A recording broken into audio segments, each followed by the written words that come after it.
The EP Drone Center is a development project that supports the EP Drone Center Investment Initiative. These projects are carried out as group projects in collaboration with South Ostrobothnia Folk High School, main implementer, and Sedu, co-implementer. The projects invest in new drone technology and seek innovative, industry-specific solutions to meet the needs of businesses. By establishing a versatile testing, training, and learning environment at South Ostrobothnia Folk High School and Sedu, the projects enable the exploration and piloting of operational models related to drone technology in collaboration with industry partners.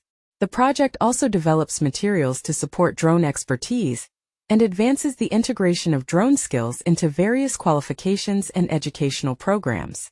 These materials will be piloted and implemented more broadly across different industries and skills services after the project.